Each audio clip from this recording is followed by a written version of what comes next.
Welcome to speedearning.com। दोस्तों आज हम बात करेंगे कि निफ्टी और सेंसेक्स के ऑब्जर्वेशन में क्या खास बातें हैं जो आपको ध्यान में रखनी चाहिए। कई बार लोग पूछते रहते हैं सर यहाँ से निफ्टी ऊपर जाएगा कि नीचे जाएगा, सेंसेक्स ऊपर जाएगा कि नीचे जाएगा। इस पर डिटेल में बात करते हैं। सबसे पहले बिगिनर्स के लिए मैं 2 लाइन बोलना चाहूँगा कि निफ्टी क्या चीज़ है। NSE का सूचकांक है। टॉप 50 कंपनीज अलग अलग सेक्टर की, उनकी प्राइस के एवरेज से बना निफ्टी। तो सूचकांक क्या करता है, सूचना देता है कि बाजार ऊपर की तरफ जा रहा है या नीचे की तरफ जा रहा है। बाजार ऊपर कब जाता है, जब बाइंग ज़्यादा हो और सेलिंग कम हो। तो अधिकतर शेयर की प्राइस बढ़ेगी तो उनका एवरेज भी बढ़ेगा। तो हम कहेंगे निफ्टी 50 पॉइंट प्लस है, 100 पॉइंट प्लस है, 150 पॉइंट प्लस है। सेंसेक्स BSE का सूचकांक है जो टॉप 30 शेयर्स का एवरेज है। वो भी अलग अलग सेक्टर के सारे शेयर्स की प्राइस का एवरेज है। ऐसा कभी नहीं होगा कि सेंसेक्स नीचे जा रहा है तो निफ्टी ऊपर जा रहा है, क्योंकि इन 30 और 50 शेयर्स में से 20-22 शेयर्स तो कॉमन है, तो डायरेक्शन उस हिसाब से चलेगा। लेकिन सेंसेक्स कब से है, सेंसेक्स का बेस्ट वैल्यू माना जाता है 1978 से, और निफ्टी 1992 में शुरू हुआ। तो इनमें एक डिफरेंस आपको नज़र आता है कि सेंसेक्स हम देख रहे हैं कि 32-33 हज़ार चल रहा है, तो निफ्टी चल रहा है 9,900 के आसपास। ऐसे मोटा मोटा देखें तो 1:3, 1:3.5 इस तरह का रेशो निफ्टी और सेंसेक्स में है। अब मैं खास बातें, ये जो बात करने जा रहा हूँ इसको आखिर तक सुनना, बल्कि नोट कर लेना आप। देखिए कई बार लोगों को लगता है कि अगर निफ्टी या सेंसेक्स पॉजिटिव खुले हैं तो बाजार बहुत अच्छा है और जोश में लोग वहाँ बाइंग करने आ जाते हैं, क्योंकि चारों तरफ खबरें क्या होती है कि इस कंपनी का मार्केट कैपिटलाइजेशन इतना बढ़ चुका है और जिसने इस शेयर में इतना पैसा लगाया था इतने सालों में उसका पैसा इतने गुना हो गया। तो इस सारी बातों से, सारी खबरों से मीडिया भरा हुआ होता है। तो ऐसे में आप समझे कि निफ्टी किसी दिन 300 पॉइंट प्लस खुल गई। ऐसा पिछले वीक में दोनों घटनाएं जो मैं आपको मेंशन करूंगा। अच्छी खासी गैप अप खुल गई थी निफ्टी, और गैप अप खुलने के बाद एकदम से उसमें सेलिंग आई। बात कर रहा हूँ कि पहले क्या था, सपोज निफ्टी ने 2 बार लेवल बनाया 9950 के आसपास। अभी गिरावट के बाद की बात कर रहा हूँ। तो 9,950 तक गया, फिर नीचे आया, फिर 9,950 तक गया। तो अगर बार बार हाई के पास किसी भी स्क्रिप्ट का या निफ्टी का या सेंसेक्स का प्राइस आ रहा है तो फिर उस हाई को सिर्फ टच करने नहीं आ रहा है, वो कोशिश करेगा उस हाई को ब्रेक करने की। तो गलती कहाँ हो गई लोगों से, अगर वो ऑब्जर्व कर रहे थे बार बार कि इस लेवल तक आके और नीचे चली जाती है निफ्टी, सेलिंग आ जाती है, इस लेवल तक आता है, फिर यहाँ पे रेजिस्टेंस है, यहाँ से सेलिंग आने लग जाती है। तो 9,950 पे एक बार किसी ने देखा, उसने देखा नीचे चला गया, दूसरी बार देखा उसने देखा नीचे चला गया। तो नए लोग जो ये नहीं समझते कि रेजिस्टेंस कभी ना कभी टूटेगा, ये जो आप देख रहे हैं इस लेवल पे बाजार बना हुआ है, ये रेजिस्टेंस जब टूटेगा तो यही रेजिस्टेंस सपोर्ट का काम करने लग जाएगा। तो हुआ क्या कि 9,950 जैसे ही टूटा, लोग तो वहीं से सेलिंग के चक्कर में थे, खासतौर पे नए ट्रेडर्स, क्योंकि ट्रेडर्स को 6 महीने में, 1 साल में, 2 साल में पैसा बनाते बनाते ये लगने लगता है कि अब मुझे सब कुछ समझ में आ गया। तो 9,950 से सेलिंग शुरू कर दी थी लोगों ने कि बस यहाँ से पलटना चाहिए। वहाँ से 100 पॉइंट और ऊपर चला गया, और अगले दिन 10,350 का हाई दिखा दिया। गैप अप ओपनिंग हो गई, 225 पॉइंट निफ्टी प्लस थी। मतलब जब आप सोचते हैं ना कि यहाँ से निफ्टी या सेंसेक्स गिरेंगे, तो वो गिरते ज़रूर हैं पर तब नहीं गिरते जब आपने सोचा है।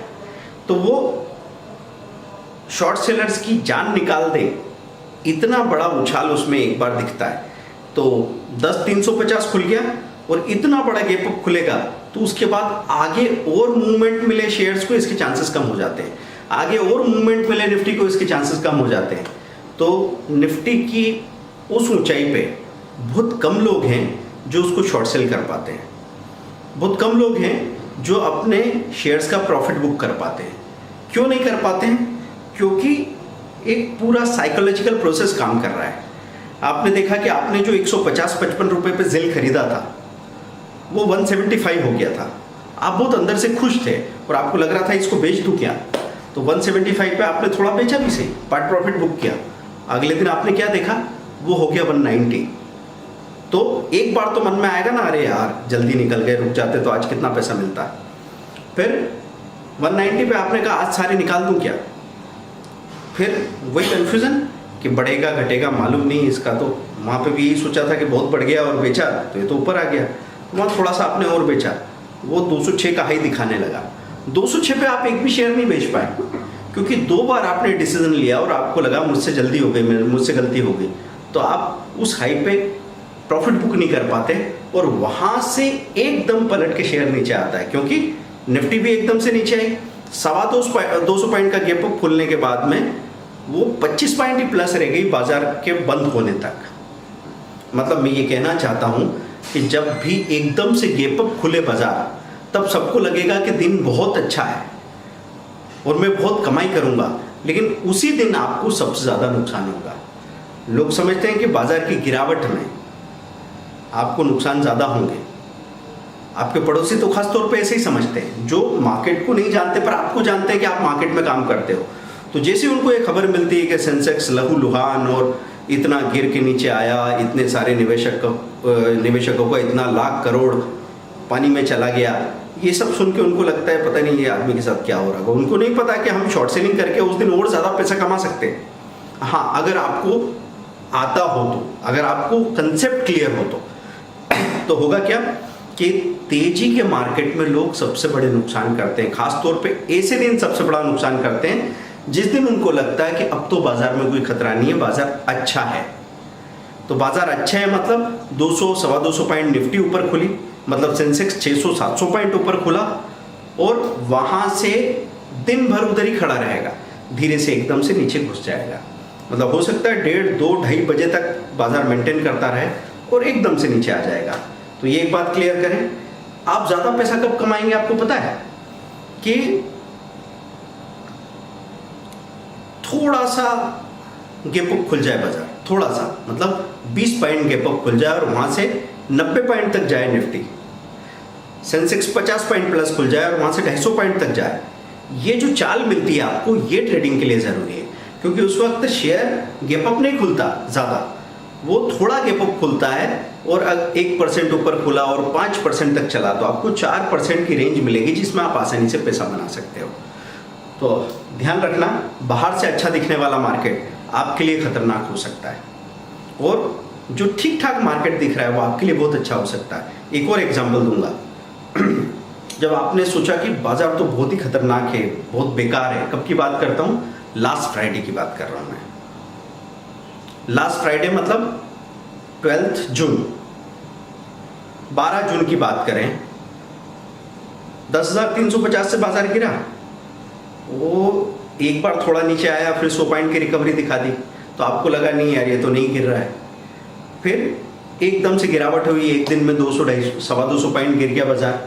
अब बहुत महीनों के बाद, मतलब काफ़ी हफ्तों के बाद इस तरह की बड़ी गिरावट दिखी थी। मार्च के बाद अभी बात करें तो इस तरह की बड़ी गिरावट आपको बहुत समय बाद देखने को मिली, ठीक है।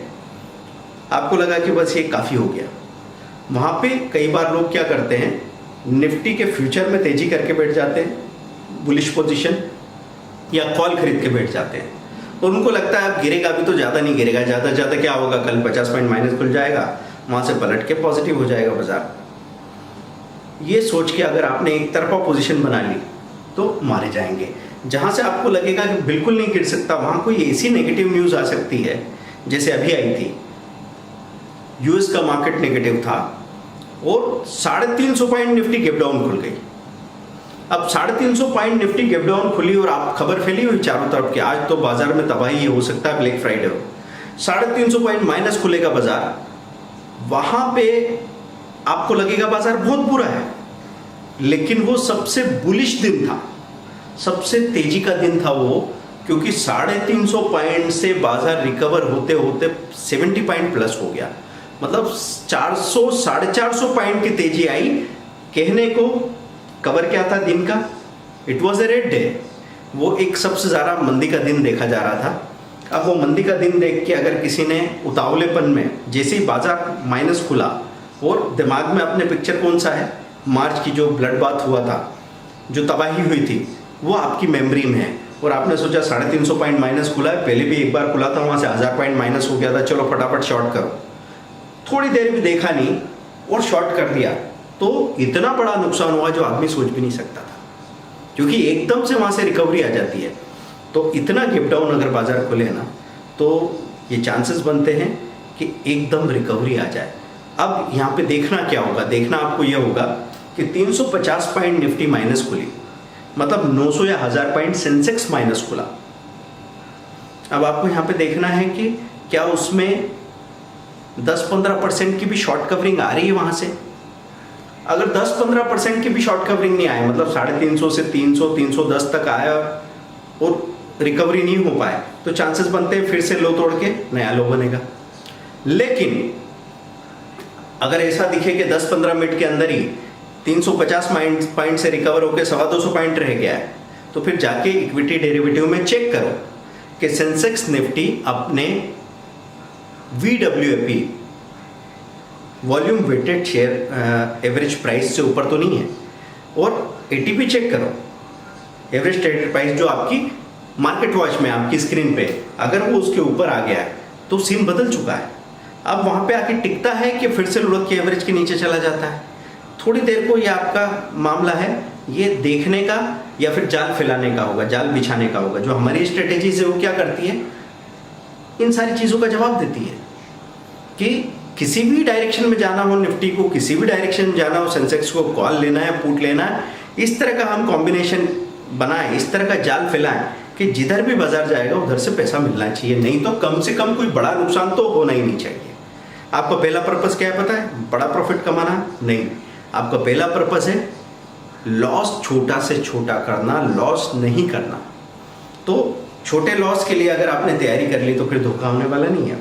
धोखा कब होगा, जब आप छोटे से लॉस को भी ना कर रहे हैं, एक तरफा पोजीशन बनाई है और बाजार उल्टा चल दे, तो आपको इतना बड़ा नुकसान हो जाएगा जिसकी भरपाई शायद आप अगले 1-2 महीने तक नहीं कर पाए। तो माइनस वाले दिन में क्या हुआ, उस दिन 350 पॉइंट माइनस था, 12 जून की बात कर रहा हूँ। बाजार वहाँ पे और रिकवर हुआ, 225 पॉइंट से 150 पॉइंट तक रह गया, फिर 150 -150 टू -190 पॉइंट वैसे घूमता रहा रेंज में। अगर कमज़ोर होता तो फिर 250 पॉइंट के नीचे चला जाता कम से कम, लेकिन वैसा नहीं हुआ, बाजार बराबर वहाँ पे मेंटेन करता रहा।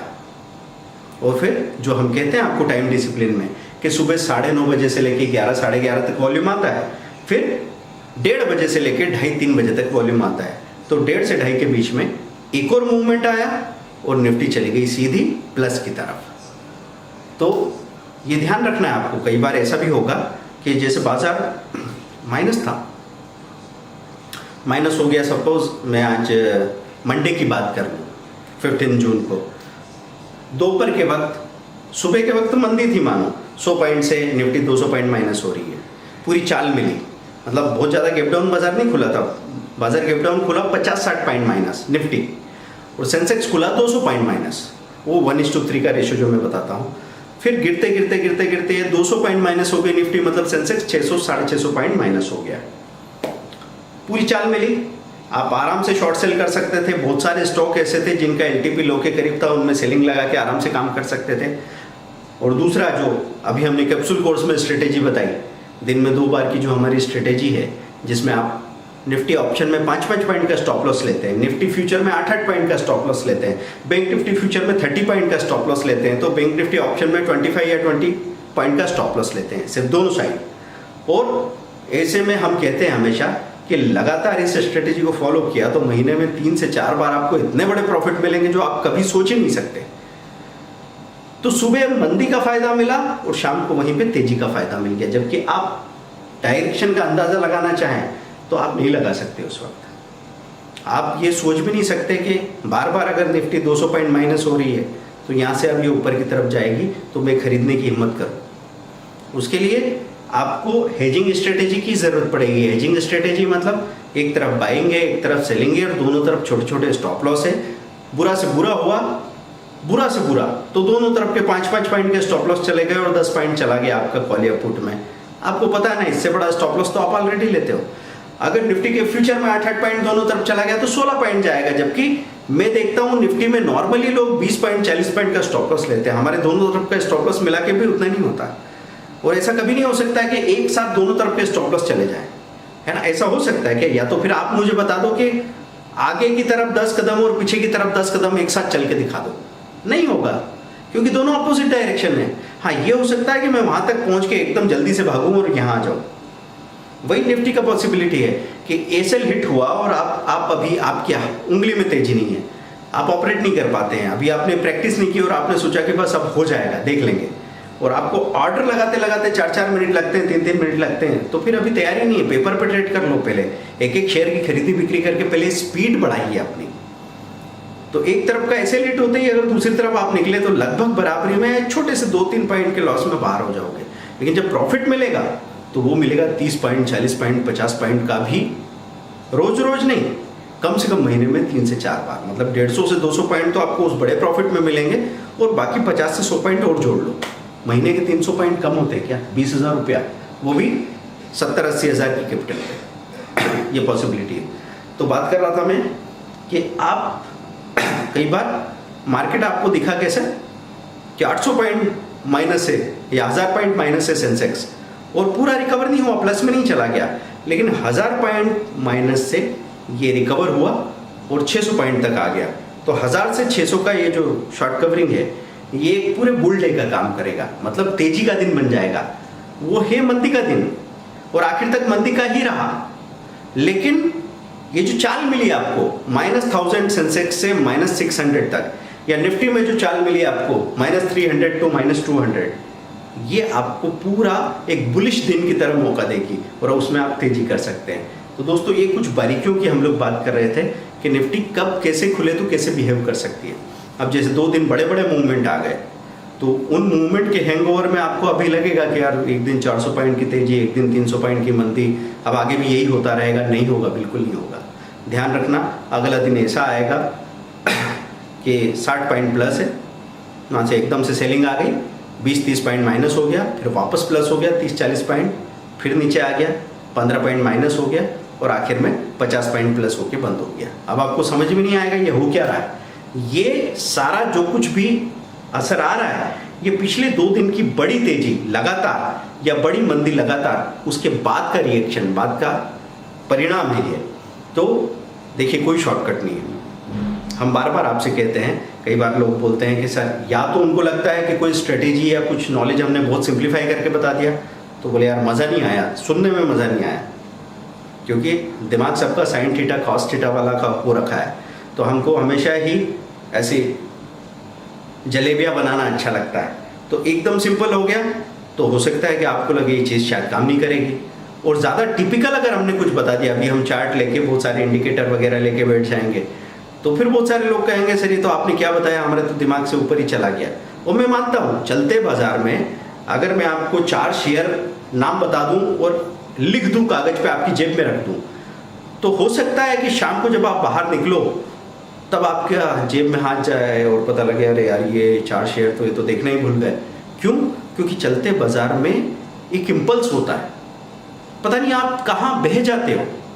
आप घर से सोच के गए थे कि तेजी करना है, पता नहीं कब मंदी करने लगे, क्या चीज़ खरीदने का सोचा था वो आपके हाथ से ही चूक गया। ये सब होता है, इसलिए हम आपसे कहते हैं कि चलते बाजार में आपको इतनी सिंपल स्ट्रेटेजी होने की ज़रूरत है कि वो आप कभी भूले ना। तो ऐसी ही सिंपल स्ट्रेटेजीज हम आपको कैप्सूल कोर्सेज में सिखा रहे हैं। अभी जो रिसेंट 14 जून का कैप्सूल कोर्स हुआ है, इसमें 2 स्ट्रेटेजी एक साथ हमने एक कॉम्बिनेशन आपको दे दिया। ऐसा नहीं कि उसके बारे में आपने पहले कभी सुना ही नहीं होगा। असल पर्पज़ ये था कि उन 100 स्ट्रेटेजी में से 2 ऐसी चुन के दे दीजिए और डिटेल में इतना समझा दीजिए कि हम अभी उनको अगले 1 हफ्ते प्रैक्टिस करें, ताकि जो कुछ भी समय और पैसा हमने उसमें लगाया है सीखने में, कम से कम उसका 3-4 गुना हम बना लें और हमको पता लग जाए कि ये स्ट्रेटेजी हमारे लिए कितनी सूटेबल है। अगर वही सबसे ज़्यादा सूटेबल हो गई आपकी टाइम के हिसाब से, आपके पैसों के हिसाब से, आपके नॉलेज के हिसाब से, ऑपरेटिंग स्पीड के हिसाब से, तो फिर उसी पे लगातार काम करते रहेंगे। तो अभी क्या चल रहा है, हर संडे को कैप्सूल कोर्स में लोग सीखते हैं और फ्राइडे तक उस स्ट्रेटेजी की अच्छे से प्रैक्टिस करते हैं, उससे पैसा बनाते हैं और उनके खजाने में एक एक स्ट्रेटेजी शामिल होती चली जाती है। तो दोस्तों, ये 14 जून वाली स्ट्रेटेजी अगर आप खरीदना चाहते हैं 899 उसका फी रखा था। 2 स्ट्रेटेजी एक साथ थी, निफ्टी बैंक निफ्टी की डेली स्ट्रेटेजी और साथ में स्टॉक फ्यूचर स्टॉक ऑप्शन की रिवर्सल स्ट्रेटेजी।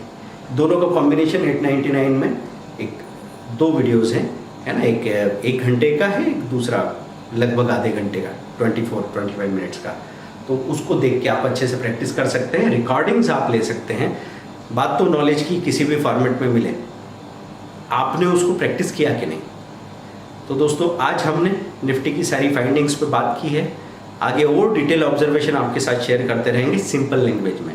चार्ट दिखा के लाइंस और इंडिकेटर हम आपको नहीं दिखा रहे हैं, हम चाह रहे हैं कि जो मूवमेंट का बिहेवियर है वो बिल्कुल सरल भाषा में आपके दिमाग में बैठ जाए, तो आपको पूरी कहानी समझ में आने लग जाएगी, तभी असली मजा आएगा as a trader, as an investor. Thank you very much.